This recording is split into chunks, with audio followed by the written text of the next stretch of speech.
Bismillahirrahmanirrahim. Assalamualaikum warahmatullahi wabarakatuh. Alhamdulillah wassalatu wassalamu ala rasulillah wa ba'du.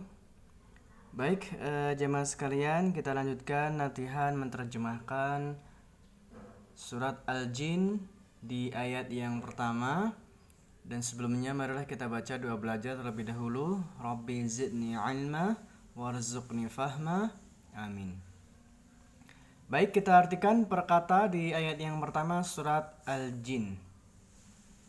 Kul, katakanlah, uhiya dari kata wahyu, pasif, telah diwahyukan, ilayya, kepadaku, annahu, bahwasannya, istama'a, telah mendengar, nafarun, sekelompok, min, dari, al-jinni, bangsa jin, fa, lalu, qalu, mereka telah berkata, inna, sesungguhnya kami, sami'na, kami telah mendengar, Qur'anan, Qur'an, ajaba, dari kata dalam bahasa Indonesia,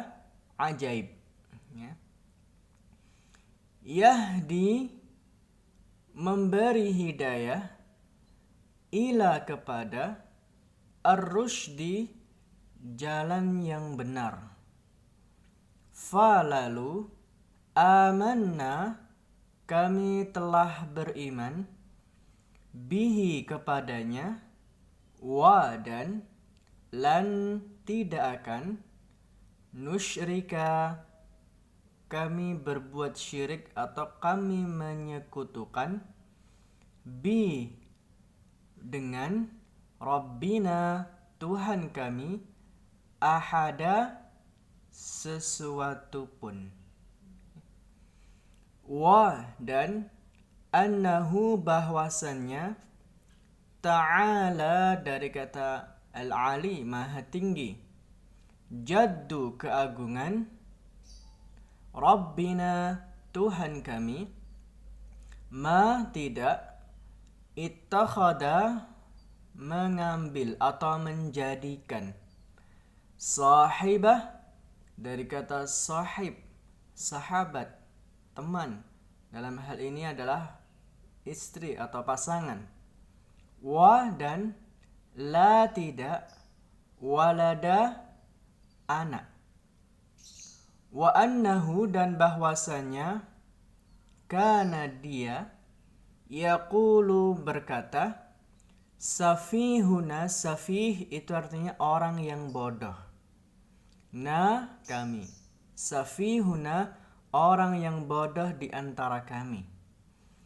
Ala, kepada atau tentang, Allah, syatata, melampaui batas. Wa, dan, anna, bahwasanya kami, donanna, kami mengira, an, bahwa, lan, tidak akan, taqula, berkata, al-insu, manusia, wal jinnu, dan jin, ala, kepada atau atas atau terhadap, Allah, kadiba, kedustaan atau dusta. Wa annahu, dan bahwasannya dia, rikana, dia, rijalun, sekelompok laki-laki, min, dari, insi, manusia, ya'uzun, mereka meminta perlindungan, bi, kepada, rijal, sekelompok laki-laki, min, dari, al-jinni, bangsa jin, fa, lalu, zadu, mereka bertambah, hum, mereka, rahaqa, Rahaqa mempunyai makna adalah sesat.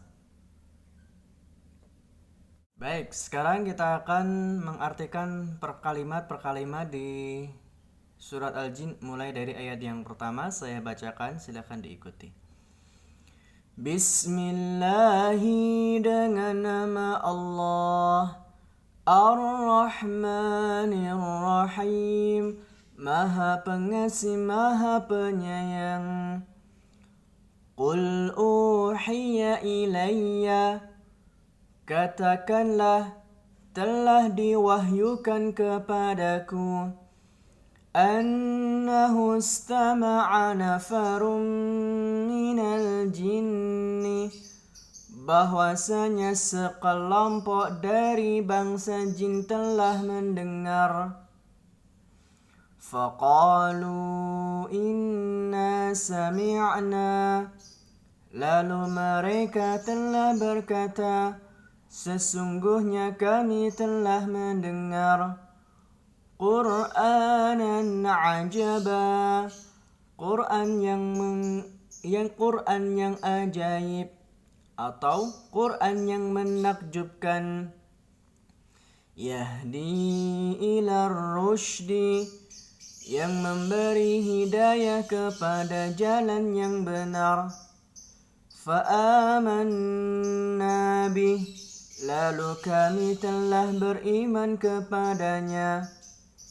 Walan nusyrika bi, dan kami tidak akan menyekutukan bi rabbina ahada, dengan sesuatu pun terhadap Tuhan kami.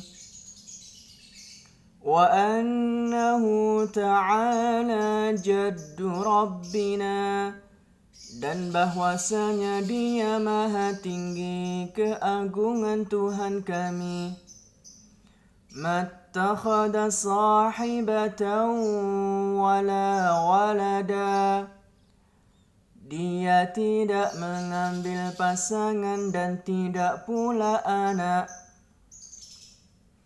Wa annahu kana yaqulu safihuna, dan bahwasanya orang-orang yang bodoh di antara kami berkata, 'ala Allahi syatata, sesuatu yang melampaui batas tentang Allah. Wa anna dhananna, dan kami sesungguhnya mengira, atau dan bahwasannya kami telah mengira, allan taqulal insu wal jinnu, bahwasanya tidak akan berkata manusia dan jin, 'ala Allahi kadhiba, kedustaan atas Allah.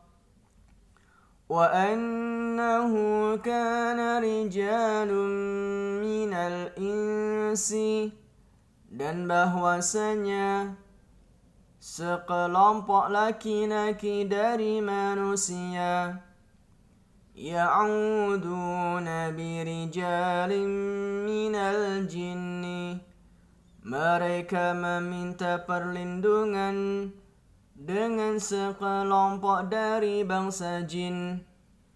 Fazaduhum rahaqa, lalu mereka menambahkan kepada mereka kesesatan. Sekarang kita akan mengambil beberapa ibrah pelajaran dari surat Al-Jin yang sudah kita terjemahkan, bahwa di dalam surat ini Allah menegaskan dari makhluk yang Allah ciptakan adalah ada bangsa jin, selain juga kita sebagai manusia. Ada jin yang mukmin, ada jin yang kafir. Dan juga jin juga mengakui tentang keistimewaan dan keagungan Al-Quran. Dan di dalam dunia jin pun ternyata juga ada dakwah. Mereka saling mengajak satu dengan yang lain untuk kebaikan, untuk keimanan, dan mendakwahkan Al-Quran ini. Dibacakan Al-Quran kepada sekelompok jin ini dalam rangka untuk menegakkan hujjah di atas mereka. Dan dakwah yang hak di antara kaum jin pun berlandaskan Al-Quran dan Sunnah. Kemudian di dalam ayat yang kedua di surah Al-Jin ini disebutkan ada kalimat yahdi ila rusydi. Menurut Syekh As-Sa'di bahwa kata rusydi itu adalah segala sesuatu yang menuntun manusia kepada maslahat dunia dan akhirat.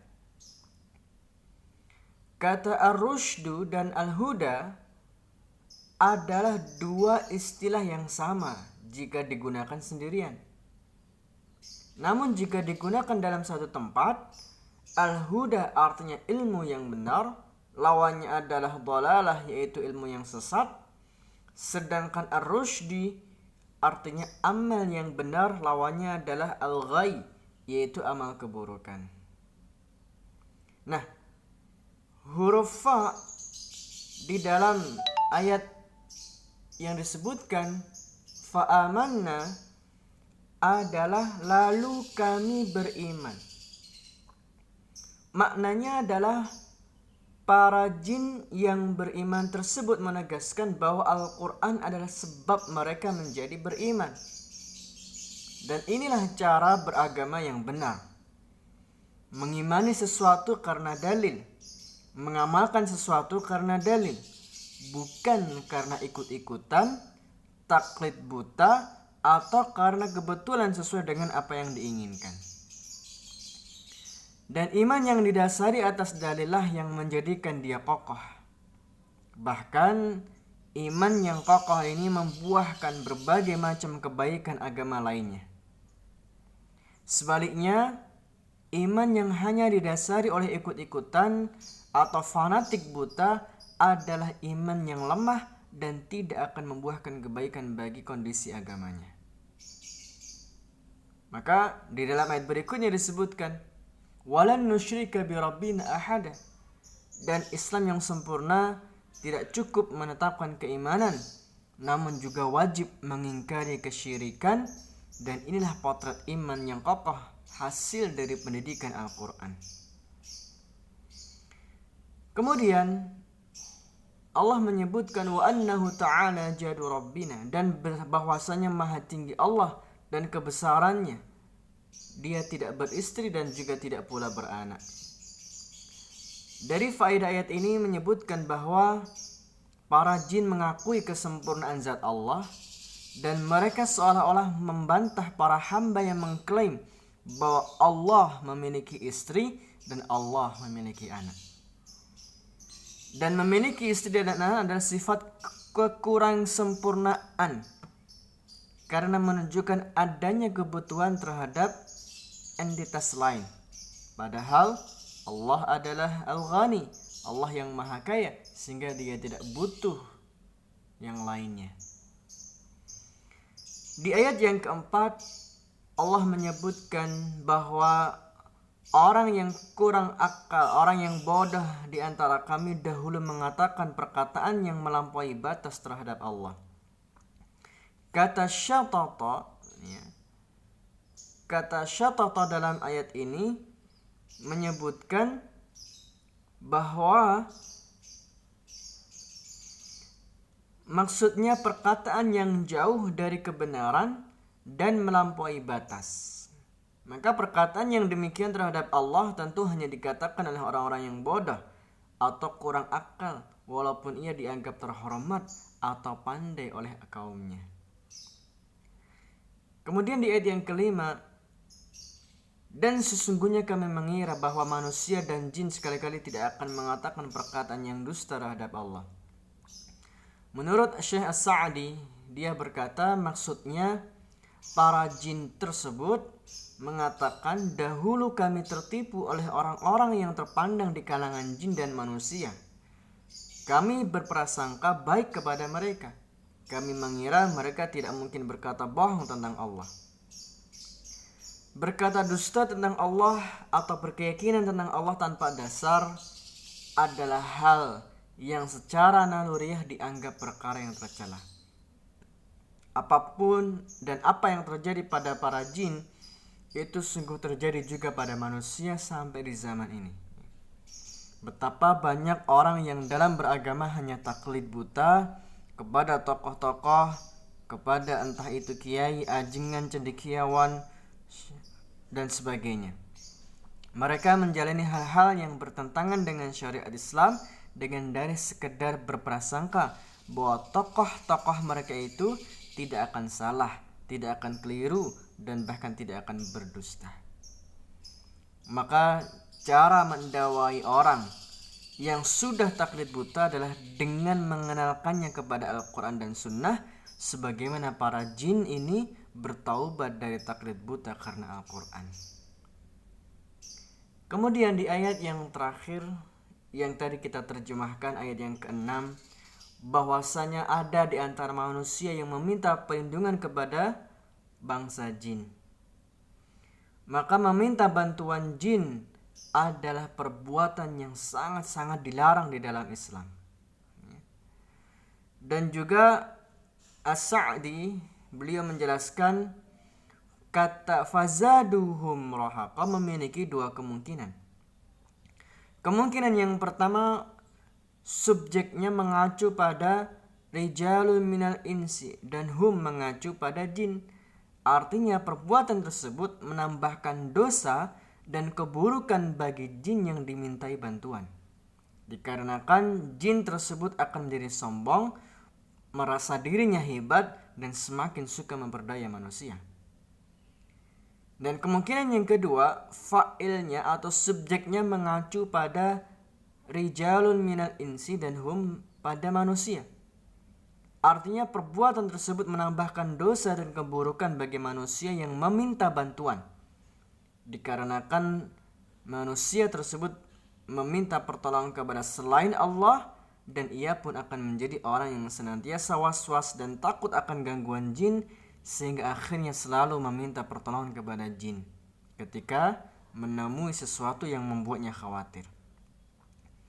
Nah, maka inilah bahwa meminta pertolongan hanya kepada Allah, tidak kepada yang lain. Dan siapapun yang meminta pertolongan selain kepada Allah, maka sungguh dia jatuh kepada sesuatu yang terlarang, bahkan jatuh kepada kemusyrikan. Semoga yang sedikit ini memberi manfaat untuk kita semuanya. Aqulu qali hada, astaghfirullah li wa lakum. Assalamualaikum warahmatullahi wabarakatuh.